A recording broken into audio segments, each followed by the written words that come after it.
The Adventure of the Speckled Band. The Adventures of Sherlock Holmes, by Sir Arthur Conan Doyle.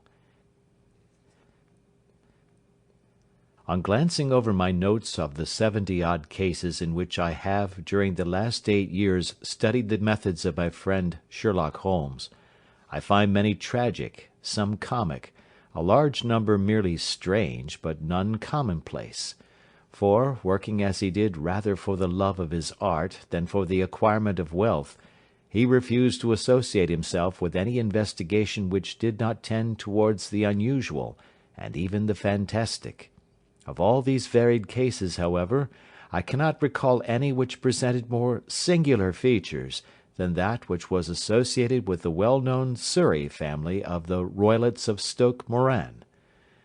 The events in question occurred in the early days of my association with Holmes, when we were sharing rooms as bachelors in Baker Street. It is possible that I might have placed them upon record before, but a promise of secrecy was made at the time, from which I have only been freed during the last month by the untimely death of the lady to whom the pledge was given. It is perhaps as well that the fact should now come to light, for I have reasons to know that there are widespread rumours as to the death of Dr. Grimesby Roylott, which tend to make the matter even more terrible than the truth. It was early in April in the year '83 that I woke one morning to find Sherlock Holmes standing, fully dressed, by the side of my bed. He was a late riser, as a rule, and as the clock on the mantelpiece showed me that it was only 7:15, I blinked up at him in some surprise, and perhaps just a little resentment, for I was myself regular in my habits. "Very sorry to knock you up, Watson," said he, "but it's the common lot this morning. Mrs. Hudson has been knocked up, she retorted upon me, and I on you." "What is it, then? A fire?" "No, a client. It seems that a young lady has arrived in a considerable state of excitement, who insists upon seeing me. She is waiting now in the sitting-room. Now, when young ladies wander about the metropolis at this hour of the morning, and knock sleepy people up out of their beds, I presume that it is something very pressing which they have to communicate.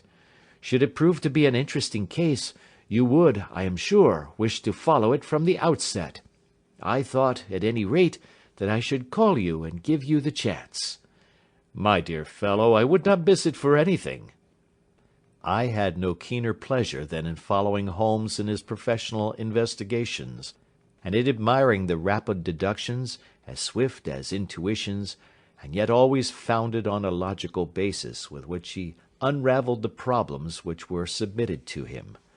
I rapidly threw on my clothes, and was ready in a few minutes to accompany my friend down to the sitting-room.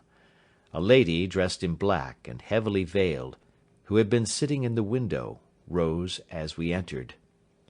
"Good morning, madam," said Holmes cheerily. "My name is Sherlock Holmes.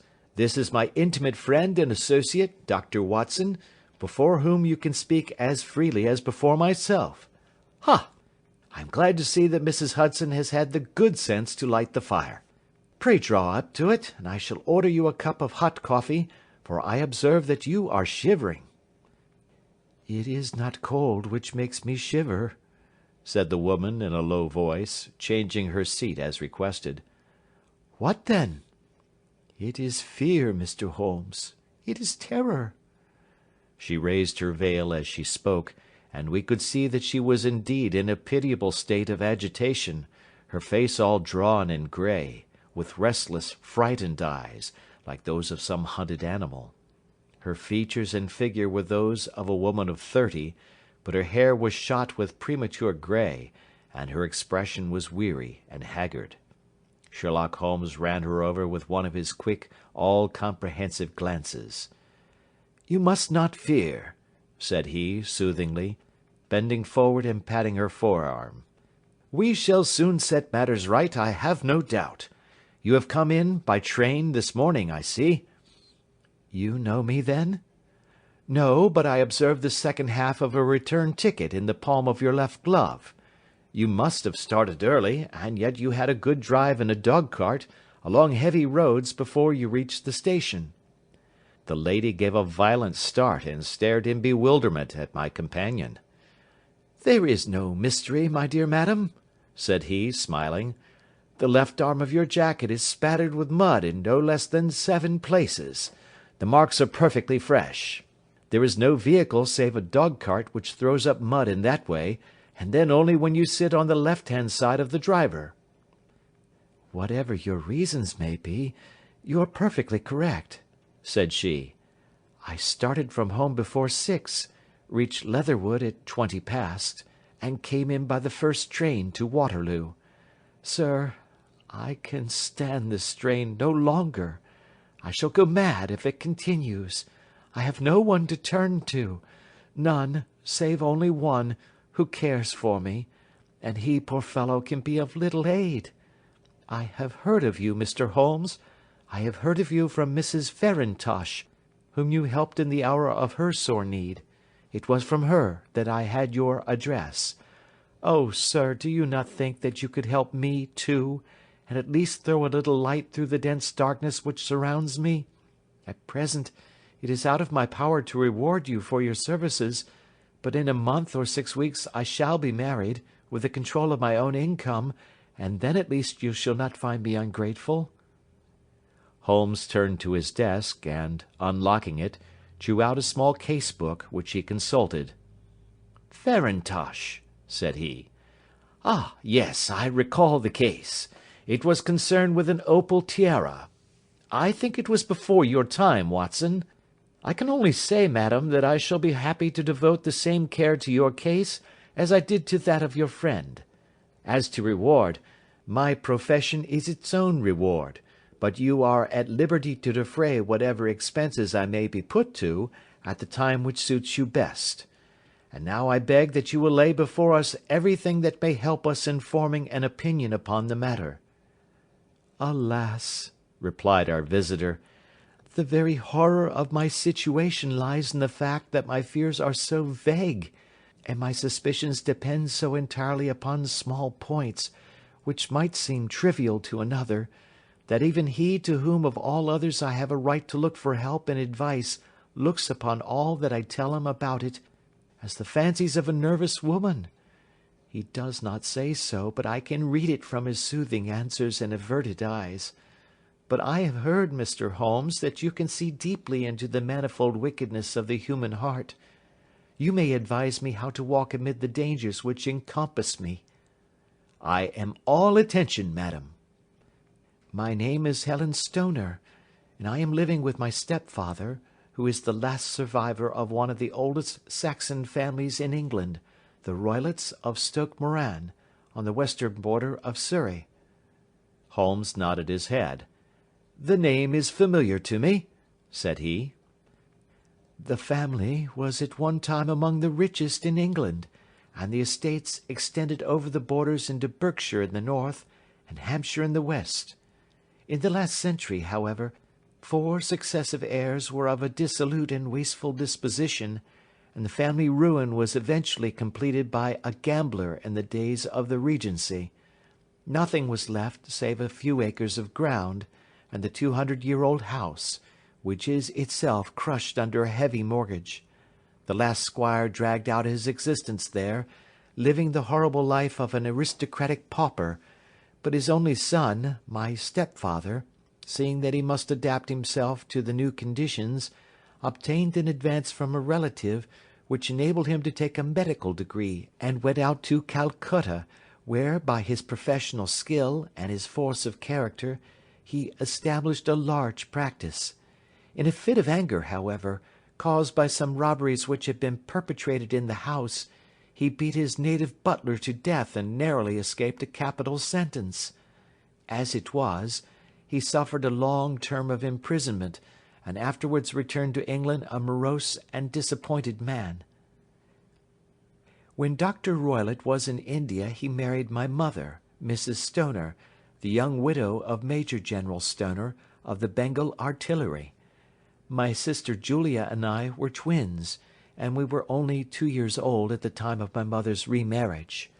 She had a considerable sum of money, not less than £1,000 a year, and this she bequeathed to Dr. Roylott entirely while we resided with him, with the provision that a certain annual sum should be allowed to each of us in the event of our marriage. Shortly after our return to England my mother died. She was killed 8 years ago in a railway accident near Crewe.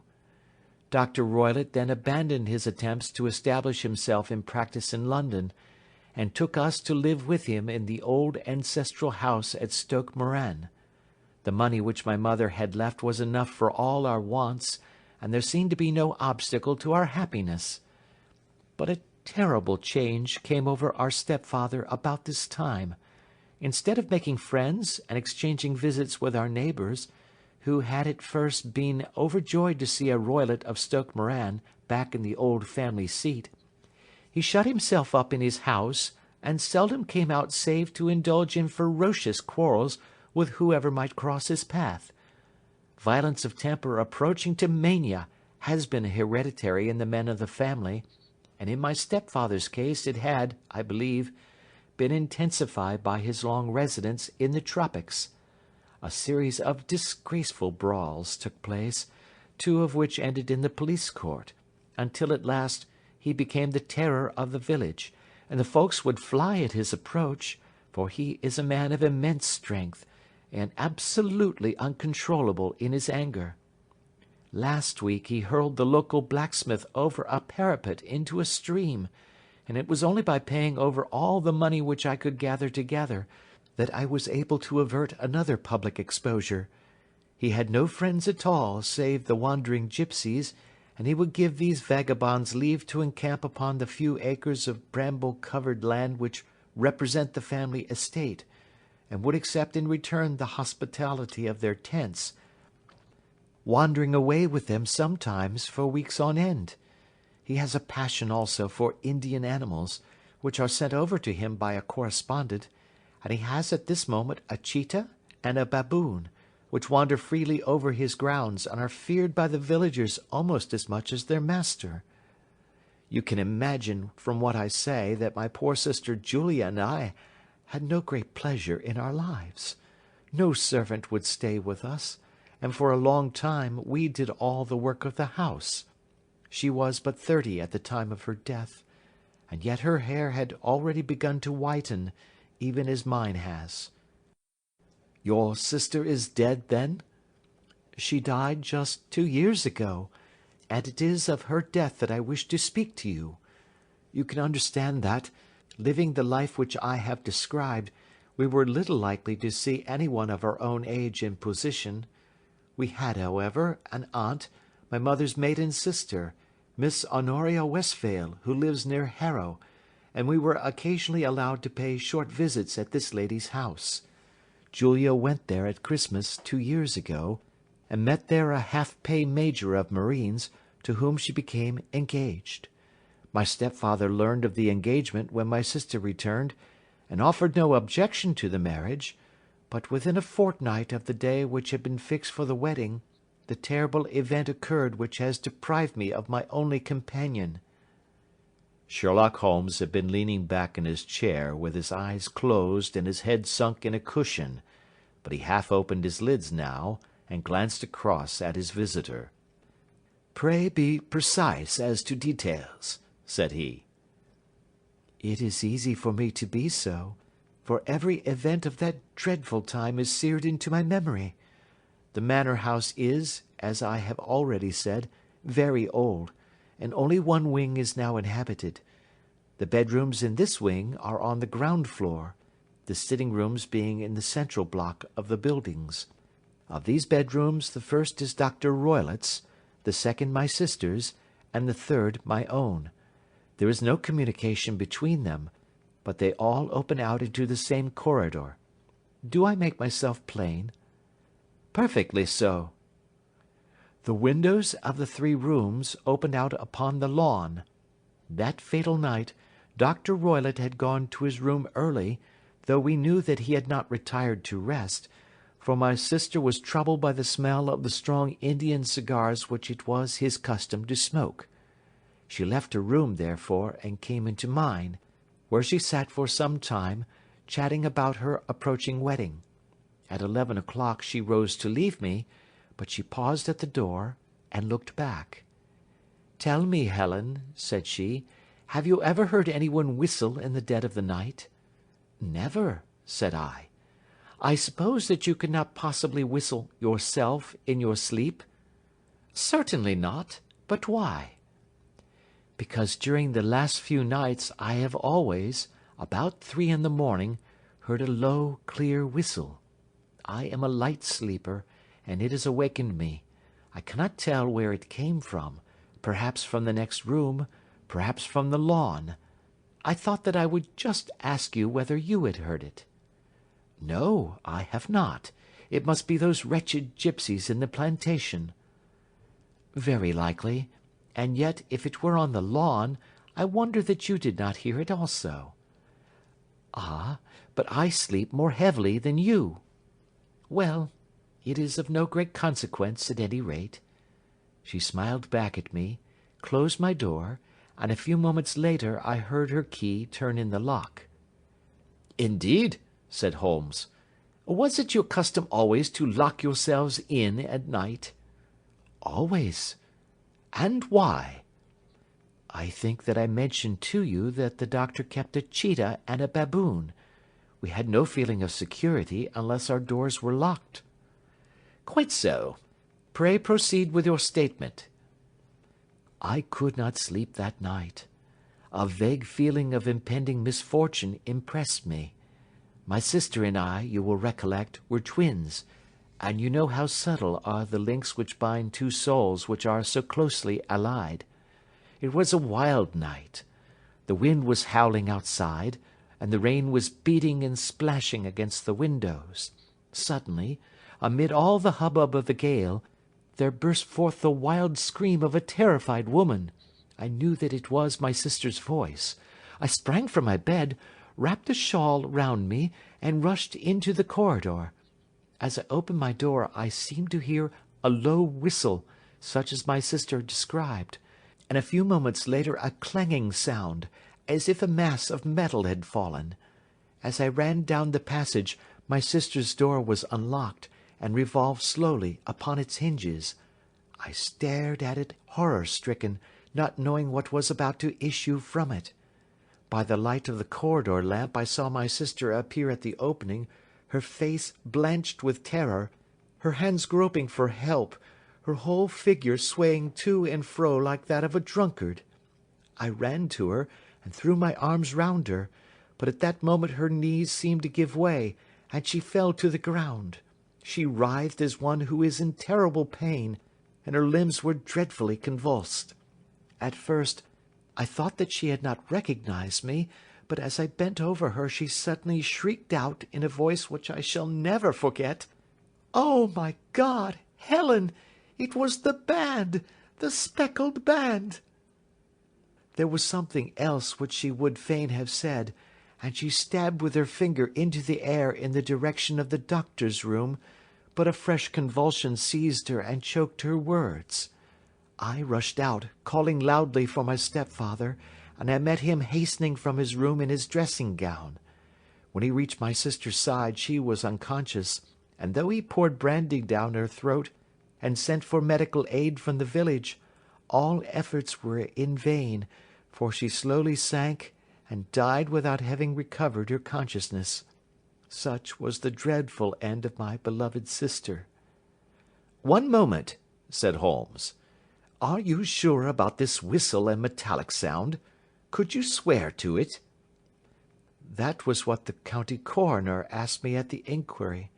It is my strong impression that I heard it, and yet, among the crash of the gale and the creaking of an old house, I may possibly have been deceived." "Was your sister dressed?" "No, she was in her night-dress. In her right hand was found the charred stump of a match, and in her left a match-box." "Showing that she had struck a light and looked about her when the alarm took place. That is important. And what conclusions did the coroner come to?" "He investigated the case with great care, for Dr. Roylott's conduct had long been notorious in the county, but he was unable to find any satisfactory cause of death." My evidence showed that the door had been fastened upon the inner side, and the windows were blocked by old-fashioned shutters with broad iron bars, which were secured every night. The walls were carefully sounded, and were shown to be quite solid all round, and the flooring was also thoroughly examined, with the same result. The chimney is wide, but is barred up by 4 large staples. It is certain, therefore, that my sister was quite alone when she met her end. Besides, there were no marks of any violence upon her. How about poison? The doctors examined her for it, but without success. What do you think that this unfortunate lady died of, then? It is my belief that she died of pure fear and nervous shock, though what it was that frightened her, I cannot imagine. Were there gipsies in the plantation at the time? Yes, there were nearly always some there. Ah, and what did you gather from this allusion to a band, a speckled band? Sometimes I have thought that it was merely the wild talk of delirium. Sometimes that it may have referred to some band of people, perhaps to these very gipsies in the plantation.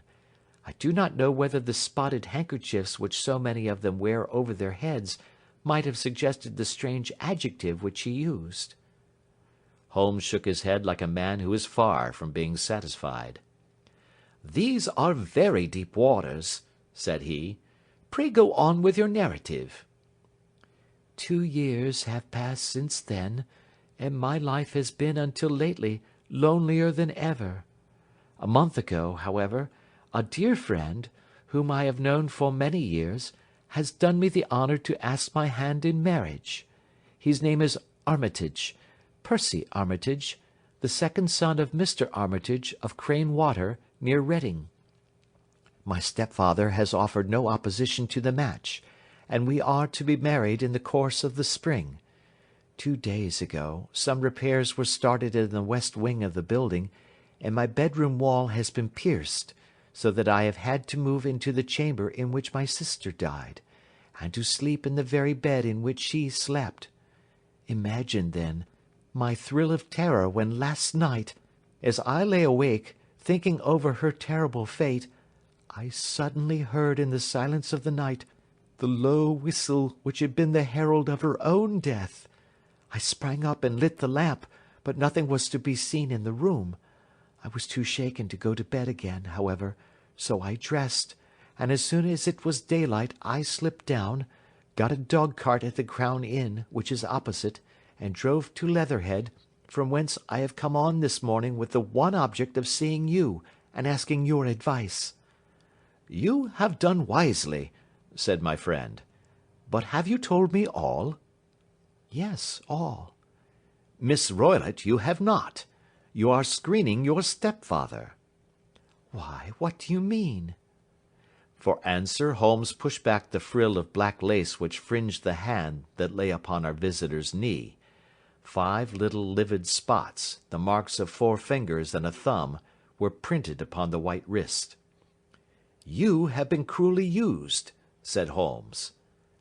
The lady coloured deeply and covered over her injured wrist. He is a hard man, she said, and perhaps he hardly knows his own strength. There was a long silence, during which Holmes leaned his chin upon his hands and stared into the crackling fire. This is a very deep business, he said at last.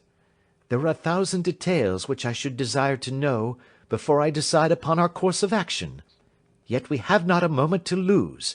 If we were to come to Stoke Moran today, would it be possible for us to see over these rooms without the knowledge of your stepfather? As it happens, he spoke of coming into town today upon some most important business. It is probable that he will be away all day, and that there will be nothing to disturb you. We have a housekeeper now, but she is old and foolish, and I could easily get her out of the way. Excellent. You are not averse to this trip, Watson? By no means. Then we shall both come. What are you going to do yourself? I have 1 or 2 things which I would wish to do now that I am in town, but I shall return by the 12 o'clock train, so as to be there in time for your coming. And you may expect us early in the afternoon. I have myself some small business matters to attend to. Will you not wait and breakfast? No, I must go. My heart is lightened already since I have confided my trouble to you. I shall look forward to seeing you again this afternoon. She dropped her thick black veil over her face and glided from the room. "And what do you think of it all, Watson?" asked Sherlock Holmes, leaning back in his chair. "It seems to me to be a most dark and sinister business." "Dark enough and sinister enough." "Yet if the lady is correct in saying that the flooring and walls are sound, and that the door, window, and chimney are impassable, then her sister must have been undoubtedly alone when she met her mysterious end." "What becomes, then, of these nocturnal whistles, and what of the very peculiar words of the dying woman?" "I cannot think." "When you combine the ideas of whistles at night, the presence of a band of gipsies who are on intimate terms with this old doctor, the fact that we have every reason to believe that the doctor has an interest in preventing his stepdaughter's marriage, the dying allusion to a band, and finally, the fact that Miss Helen Stoner heard a metallic clang, which might have been caused by one of those metal bars that secured the shutters falling back into its place, I think that there is good ground to think that the mystery may be cleared along those lines." "But what, then, did the gipsies do?" "I cannot imagine." "I see many objections to any such theory." "And so do I. It is precisely for that reason that we are going to Stoke Moran this day. I want to see whether the objections are fatal, or if they may be explained away. But what in the name of the devil—" The ejaculation had been drawn from my companion by the fact that our door had been suddenly dashed open, and that a huge man had framed himself in the aperture. His costume was a peculiar mixture of the professional and of the agricultural, having a black top hat, a long frock coat, and a pair of high gaiters, with a hunting crop swinging in his hand. So tall was he that his hat actually brushed the crossbar of the doorway, and his breadth seemed to span it across from side to side. A large face, seared with 1,000 wrinkles, burned yellow with the sun, and marked with every evil passion, was turned from one to the other of us, while his deep-set, bile-shot eyes, and his high, thin, fleshless nose gave him somewhat the resemblance to a fierce old bird of prey. "Which of you is Holmes?" asked this apparition. "My name, sir, but you have the advantage of me," said my companion quietly. "I am Dr. Grimesby Roylott of Stoke Moran." "Indeed, doctor," said Holmes blandly. "Pray take a seat." "I will do nothing of the kind. My stepdaughter has been here. I have traced her. What has she been saying to you?" "It is a little cold for the time of the year," said Holmes. "What has she been saying to you?" cried the old man furiously. "But I have heard that the crocuses promise well," continued my companion imperturbably. "Ha! You put me off, do you?" said our new visitor, taking a step forward and shaking his hunting crop. "I know you, you scoundrel. I have heard of you before. You are Holmes the meddler." My friend smiled. "Holmes the busybody." His smile broadened. "Holmes the Scotland Yard Jack-in-Office." Holmes chuckled heartily. "Your conversation is most entertaining," said he. "When you go out, close the door, for there is a decided draught." "I will go when I have said my say. Don't you dare to meddle with my affairs. I know that Miss Stoner has been here. I traced her. I am a dangerous man to fall foul of. See here." He stepped swiftly forward, seized the poker, and bent it into a curve with his huge brown hands. "See that you keep yourself out of my grip," he snarled, and hurling the twisted poker into the fireplace, he strode out of the room. "He seems a very amiable person," said Holmes, laughing. "Ha, ha! I am not quite so bulky, but if he had remained I might have shown him that my grip was not much more feeble than his own." As he spoke he picked up the steel poker and, with a sudden effort, straightened it out again. "Fancy his having the insolence to confound me with the official detective force! This incident gives zest to our investigation, however, and I only trust that our little friend will not suffer from her imprudence in allowing this brute to trace her. And now, Watson, we shall order breakfast, and afterwards I shall walk down to Doctors' Commons, where I hope to get some data which may help us in this matter." It was nearly 1 o'clock when Sherlock Holmes returned from his excursion. He held in his hand a sheet of blue paper, scrawled over with notes and figures. "I have seen the will of the deceased wife," said he. "To determine its exact meaning I have been obliged to work out the present prices of the investments with which it is concerned. The total income, which at the time of the wife's death was little short of £1,100, is now, through the fall in agricultural prices, not more than £750. Each daughter can claim an income of £250 in case of marriage. It is evident, therefore, that if both girls had married, this beauty would have been a mere pittance, while even one of them would cripple him to a very serious extent. My morning's work has not been wasted, since it has proved that he has the very strongest motives for standing in the way of anything of the sort. And now, Watson, this is too serious for dawdling, especially as the old man is aware that we are interesting ourselves in his affairs. So if you are ready, we shall call a cab and drive to Waterloo. I should be very much obliged if you would slip your revolver into your pocket. An Ely's No. 2 is an excellent argument with gentlemen who can twist steel pokers into knots. That and a toothbrush are, I think, all that we need." At Waterloo we were fortunate in catching a train for Leatherhead, where we hired a trap at the station inn and drove for 4 or 5 miles through the lovely Surrey lanes. It was a perfect day, with a bright sun and a few fleecy clouds in the heavens. The trees and wayside hedges were just throwing out their first green shoots, and the air was full of the pleasant smell of the moist earth. To me, at least, there was a strange contrast between the sweet promise of the spring and this sinister quest upon which we were engaged. My companion sat in the front of the trap, his arms folded, his hat pulled down over his eyes, and his chin sunk upon his breast, buried in the deepest thought. Suddenly, however, he started, tapped me on the shoulder, and pointed over the meadows. "Look there," said he. A heavily timbered park stretched up in a gentle slope, thickening into a grove at the highest point. From amid the branches there jutted out the grey gables and high roof-tree of a very old mansion. "Stoke Moran?" said he.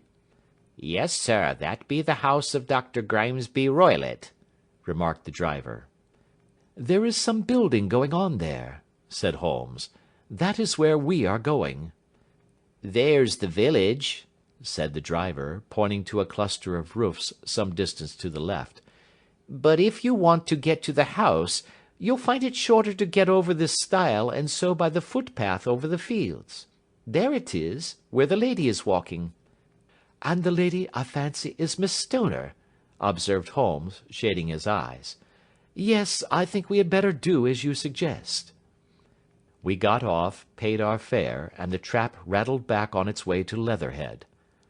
"I thought it as well," said Holmes as we climbed the stile, "that this fellow should think we had come here as architects, or on some definite business. It may stop his gossip. Good afternoon, Miss Stoner. You see that we have been as good as our word." Our client of the morning had hurried forward to meet us, with a face which spoke her joy.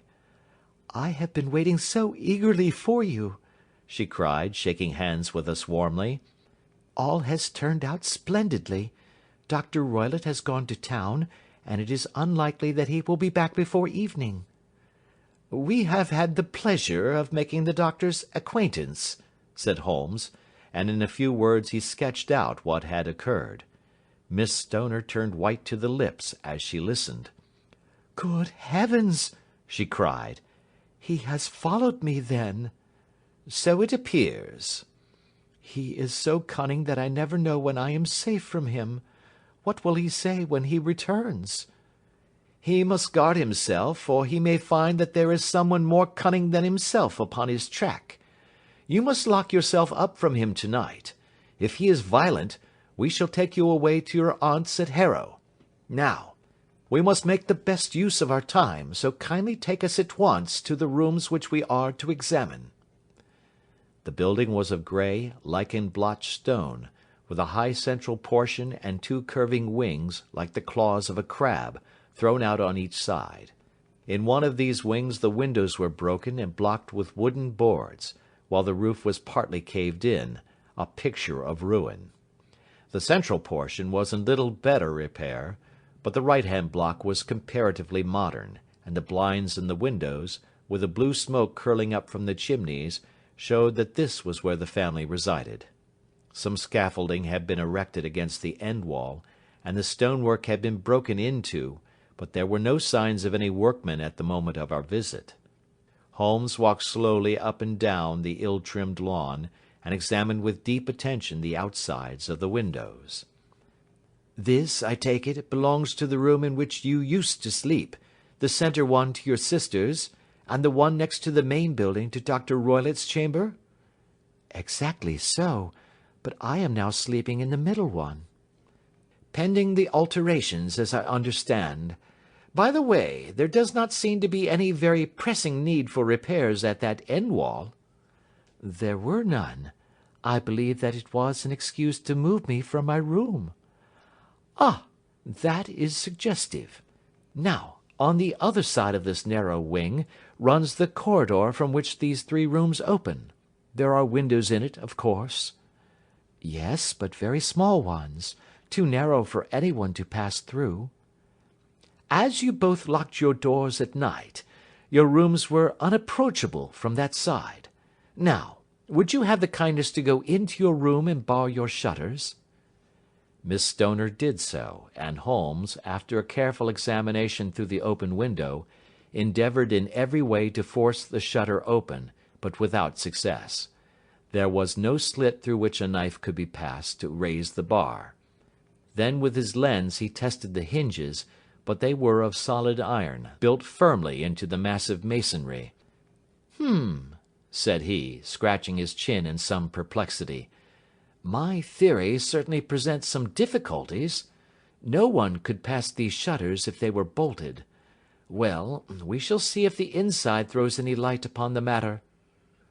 A small side door led into the whitewashed corridor from which the three bedrooms opened. Holmes refused to examine the third chamber, so he passed at once to the second, that in which Miss Stoner was now sleeping, and in which her sister had met with her fate. It was a homely little room, with a low ceiling and a gaping fireplace, after the fashion of old country houses. A brown chest of drawers stood in one corner, a narrow white counterpaned bed in another, and a dressing-table on the left-hand side of the window. These articles, with two small wicker-work chairs, made up all the furniture in the room save for a square of Wilton carpet in the centre. The boards round and the panelling of the walls were of brown, worm-eaten oak, so old and discoloured that it may have dated from the original building of the house. Holmes drew one of the chairs into a corner and sat silent, while his eyes travelled round and up and down, taking in every detail of the apartment. "Where does that bell communicate with?" he asked at last, pointing to a thick bell-rope which hung down beside the bed, the tassel actually lying upon the pillow. "It goes to the housekeeper's room." "It looks newer than the other things?" "Yes, it was only put there a couple of years ago." "Your sister asked for it, I suppose?" "No, I never heard of her using it. We used always to get what we wanted for ourselves." "Indeed! It seemed unnecessary to put so nice a bell-pull there. You will excuse me for a few minutes while I satisfy myself as to this floor." He threw himself down upon his face with his lens in his hand, and crawled swiftly backward and forward, examining minutely the cracks between the boards. Then he did the same with the woodwork with which the chamber was panelled. Finally he walked over to the bed, and spent some time in staring at it, and in running his eye up and down the wall. Finally he took the bell-rope in his hand, and gave it a brisk tug. "Why, it's a dummy," said he. "Won't it ring?" "No, it is not even attached to a wire. This is very interesting. You can see now that it is fastened to a hook, just above where the little opening for the ventilator is." "How very absurd! I never noticed that before." "Very strange," muttered Holmes, pulling at the rope. "There are one or two very singular points about this room.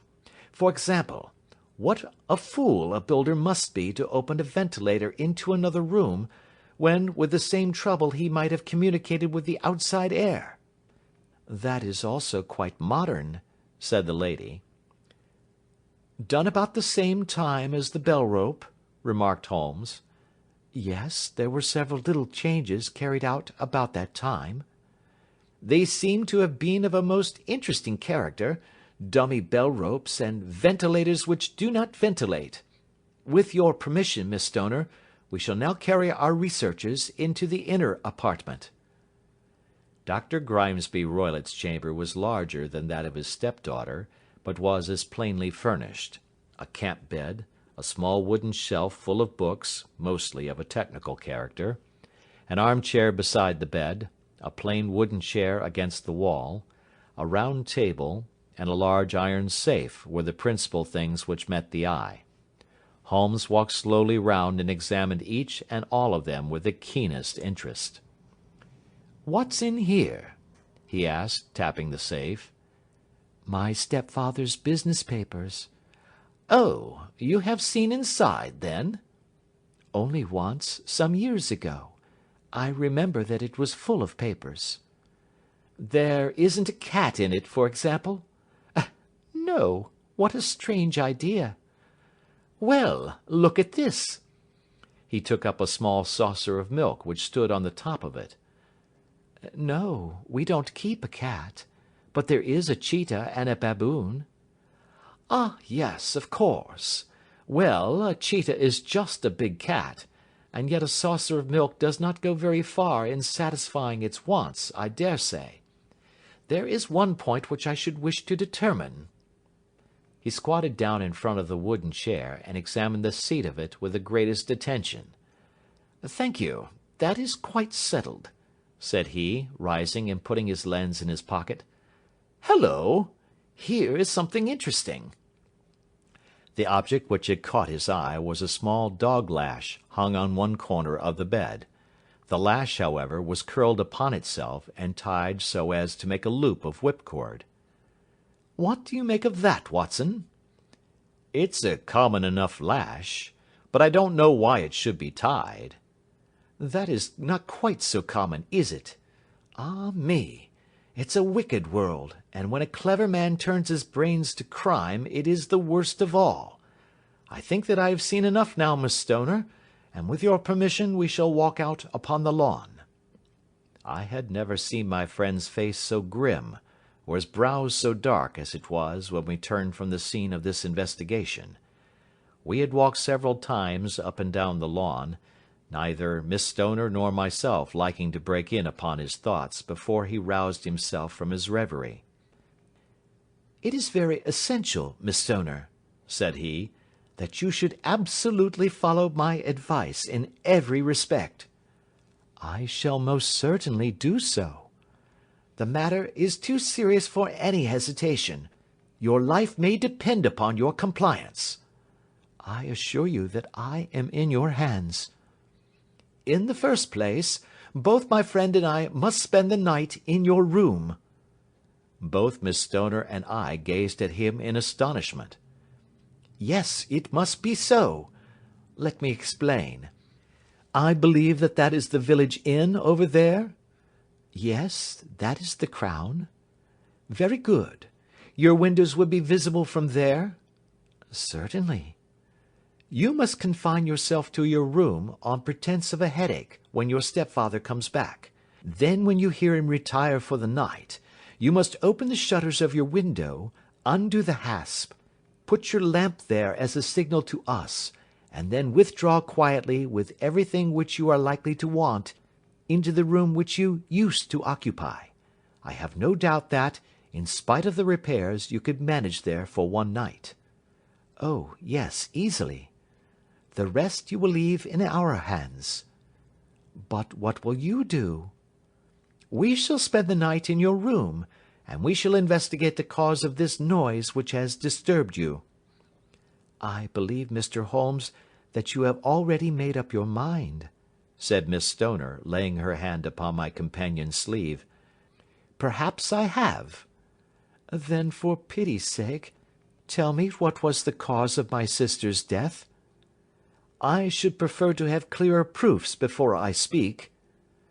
You can at least tell me whether my own thought is correct, and if she died from some sudden fright. No, I do not think so.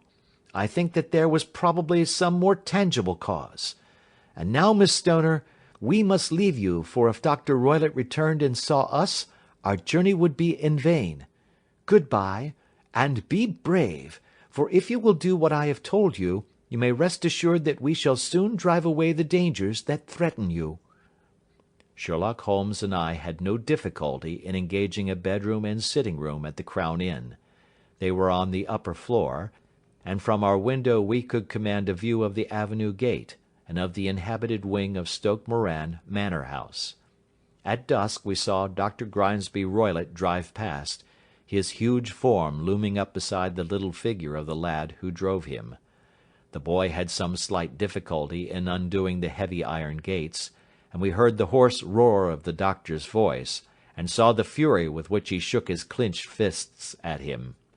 The trap drove on, and a few minutes later we saw a sudden light spring up among the trees as the lamp was lit in one of the sitting-rooms.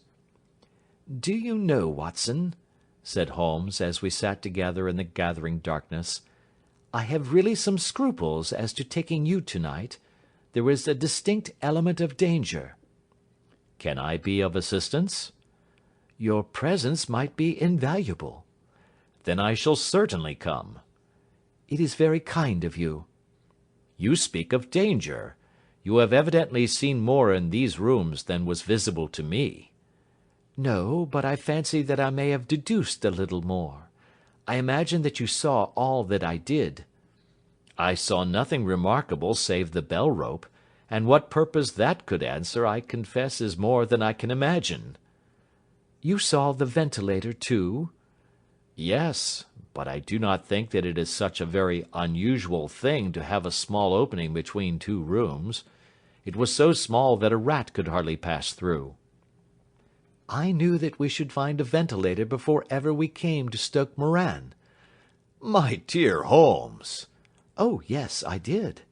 You remember in her statement she said that her sister could smell Dr. Roylott's cigar. Now, of course that suggested at once that there must be a communication between the two rooms. It could only be a small one, or it would have been remarked upon at the coroner's inquiry. I deduced a ventilator." "But what harm can there be in that?" "Well, there is at least a curious coincidence of dates. A ventilator is made, a cord is hung, and a lady who sleeps in the bed dies. Does that not strike you?" "I cannot as yet see any connection." "Did you observe anything very peculiar about that bed?" "No." "It was clamped to the floor. Did you ever see a bed fastened like that before?" "I cannot say that I have." "The lady could not move her bed. It must always be in the same relative position to the ventilator and to the rope. Or so we may call it, since it was clearly never meant for a bell-pull." "Holmes," I cried, "I seem to see dimly what you are hinting at. We are only just in time to prevent some subtle and horrible crime." "Subtle enough, and horrible enough. When a doctor does go wrong he is the first of criminals. He has nerve and he has knowledge.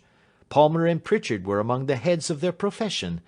This man strikes even deeper, but I think, Watson, that we shall be able to strike deeper still. Yet we shall have horrors enough before the night is over. For goodness' sake, let us have a quiet pipe, and turn our minds for a few hours to something more cheerful." About 9 o'clock the light among the trees was extinguished, and all was dark in the direction of the manor house. 2 hours passed slowly away, and then suddenly, just at the stroke of 11, a single bright light shone out right in front of us. "That is our signal," said Holmes, springing to his feet. "It comes from the middle window." As we passed out he exchanged a few words with the landlord, explaining that we were going on a late visit to an acquaintance, and that it was possible that we might spend the night there. A moment later we were out on the dark road, a chill wind blowing in our faces, and one yellow light twinkling in front of us through the gloom, to guide us on our sombre errand. There was little difficulty in entering the grounds, for unrepaired breaches gaped in the old park wall. Making our way among the trees, we reached the lawn, crossed it, and were about to enter through the window, when out from a clump of laurel bushes there darted what seemed to be a hideous and distorted child, who threw itself upon the grass with writhing limbs, and then ran swiftly across the lawn into the darkness. "My God!" I whispered. "Did you see it?" Holmes was for the moment as startled as I. His hand closed like a vice upon my wrist in his agitation. Then he broke into a low laugh and put his lips to my ear. "It is a nice household," he murmured. "That is the baboon." I had forgotten the strange pets which the doctor affected. There was a cheetah, too. Perhaps we might find it upon our shoulders at any moment. I confess that I felt easier in my mind when, after following Holmes's example and slipping off my shoes, I found myself inside the bedroom. My companion noiselessly closed the shutters, moved the lamp onto the table, and cast his eyes round the room. All was as we had seen it in the daytime. Then, creeping up to me and making a trumpet of his hand, he whispered into my ear again so gently that it was all that I could do to distinguish the words. "The least sound would be fatal to our plans." I nodded to show that I had heard.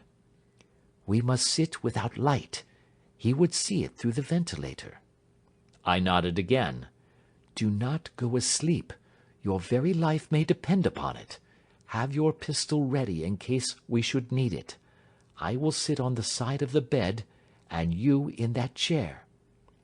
I took out my revolver and laid it on the corner of the table. Holmes had brought up a long thin cane, and this he placed upon the bed beside him. By it he laid the box of matches and the stump of a candle. Then he turned down the lamp, and we were left in darkness.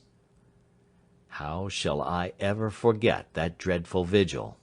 I could not hear a sound, not even the drawing of a breath, and yet I knew that my companion sat open-eyed, within a few feet of me, in the same state of nervous tension in which I was myself. The shutters cut off the least ray of light, and we waited in absolute darkness. From outside came the occasional cry of a night-bird, and once at our very window a long-drawn cat-like whine, which told us that the cheetah was indeed at liberty. Far away we could hear the deep tones of the parish clock, which boomed out every quarter of an hour. How long they seemed, those quarters! 12 struck, and 1, and 2, and 3, and still we sat waiting silently for whatever might befall. Suddenly there was the momentary gleam of a light up in the direction of the ventilator, which vanished immediately, but was succeeded by a strong smell of burning oil and heated metal. Someone in the next room had lit a dark lantern. I heard a gentle sound of movement, and then all was silent once more, though the smell grew stronger. For half an hour I sat with straining ears. Then suddenly another sound became audible, a very gentle, soothing sound, like that of a small jet of steam escaping continually from a kettle. The instant that we heard it, Holmes sprang from the bed, struck a match, and lashed furiously with his cane at the bell-pull. "You see it, Watson?" he yelled. "You see it?" But I saw nothing. At the moment when Holmes struck the light, I heard a low, clear whistle, but the sudden glare flashing into my weary eyes made it impossible for me to tell what it was at which my friend lashed so savagely. I could, however, see that his face was deadly pale and filled with horror and loathing. He had ceased to strike and was gazing up at the ventilator, when suddenly there broke from the silence of the night the most horrible cry to which I have ever listened. It swelled up louder and louder, a hoarse yell of pain and fear and anger all mingled in the one dreadful shriek. They say that away down in the village, and even in the distant parsonage, that cry raised the sleepers from their beds. It struck cold to our hearts, and I stood gazing at Holmes, and he at me, until the last echoes of it had died away into the silence from which it rose. "What can it mean?" I gasped. "It means that it is all over," Holmes answered. "And perhaps, after all, it is for the best. Take your pistol, and we will enter Dr. Roylott's room." With a grave face he lit the lamp, and led the way down the corridor. Twice he struck at the chamber door without any reply from within. Then he turned the handle, and entered, I at his heels, with the cocked pistol in my hand. It was a singular sight which met our eyes. On the table stood a dark lantern with the shutter half open, throwing a brilliant beam of light upon the iron safe, the door of which was ajar. Beside this table, on the wooden chair, sat Dr. Grimesby Roylott, clad in a long grey dressing-gown, his bare ankles protruding beneath, and his feet thrust into red heelless Turkish slippers. Across his lap lay the short stock with the long lash which we had noticed during the day. His chin was cocked upward, and his eyes were fixed in a dreadful, rigid stare at the corner of the ceiling. Round his brow he had a peculiar yellow band, with brownish speckles, which seemed to be bound tightly round his head. As we entered, he made neither sound nor motion. "The band! The Speckled Band!" whispered Holmes. I took a step forward. In an instant his strange headgear began to move, and there reared itself from among his hair the squat, diamond-shaped head and puffed neck of a loathsome serpent. "It is a swamp adder!" cried Holmes, "the deadliest snake in India. He has died within 10 seconds of being bitten. Violence does in truth recoil upon the violent, and the schemer falls into the pit which he digs for another. Let us thrust this creature back into its den, and we can then remove Miss Stoner to some place of shelter, and let the county police know what has happened." As he spoke he drew the dog-whip swiftly from the dead man's lap, and throwing the noose round the reptile's neck he drew it from its horrid perch, and carrying it at arm's length, threw it into the iron safe, which he closed upon it. Such are the true facts of the death of Dr. Grimesby Roylott of Stoke Moran. It is not necessary that I should prolong a narrative which has already run to too great a length by telling how we broke the sad news to the terrified girl, how we conveyed her by the morning train to the care of her good aunt at Harrow, of how the slow process of official inquiry came to the conclusion that the doctor met his fate while indiscreetly playing with a dangerous pet. The little which I had yet to learn of the case was told me by Sherlock Holmes as we travelled back next day. "I had," said he, "come to an entirely erroneous conclusion which shows, my dear Watson, how dangerous it always is to reason from insufficient data. The presence of the gipsies, and the use of the word band, which was used by the poor girl, no doubt, to explain the appearance which she had caught a hurried glimpse of by the light of her match, were sufficient to put me upon an entirely wrong scent. I can only claim the merit that I instantly reconsidered my position when, however, it became clear to me that whatever danger threatened an occupant of the room could not come either from the window or the door. My attention was speedily drawn, as I have already remarked to you, to this ventilator, and to the bell rope which hung down to the bed. The discovery that this was a dummy, and that the bed was clamped to the floor, instantly gave rise to the suspicion that the rope was there as a bridge for something passing through the hole and coming to the bed. The idea of a snake instantly occurred to me, and when I coupled it with my knowledge that the doctor was furnished with a supply of creatures from India, I felt that I was probably on the right track. The idea of using a form of poison which could not possibly be discovered by any chemical test was just such a one as would occur to a clever and ruthless man who had had an Eastern training.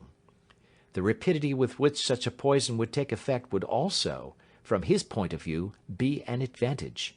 It would be a sharp-eyed coroner, indeed, who could distinguish the two little dark punctures which would show where the poisoned fangs had done their work. Then I thought of the whistle. Of course, he must recall the snake before the morning light revealed it to the victim. He had trained it, probably by the use of the milk which we saw, to return to him when summoned. He would put it through this ventilator at the hour that he thought best, with the certainty that it would crawl down the rope and land on the bed. It might or might not bite the occupant. Perhaps she might escape every night for a week, but sooner or later she must fall a victim. I had come to these conclusions before ever I had entered his room. An inspection of his chair showed me that he had been in the habit of standing on it, which of course would be necessary in order that he should reach the ventilator. The sight of the safe, the saucer of milk, and the loop of whipcord were enough to finally dispel any doubts which may have remained.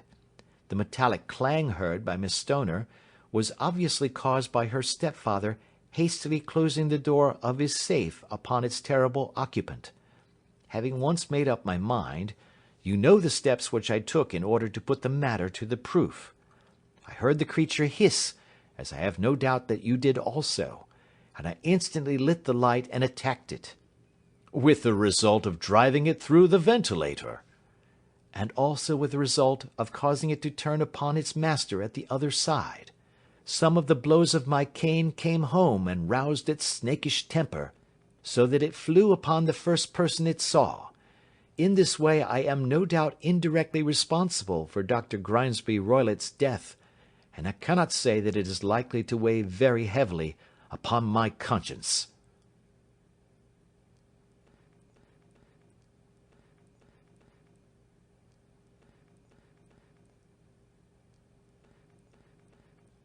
End of The Adventure of the Speckled Band by Sir Arthur Conan Doyle.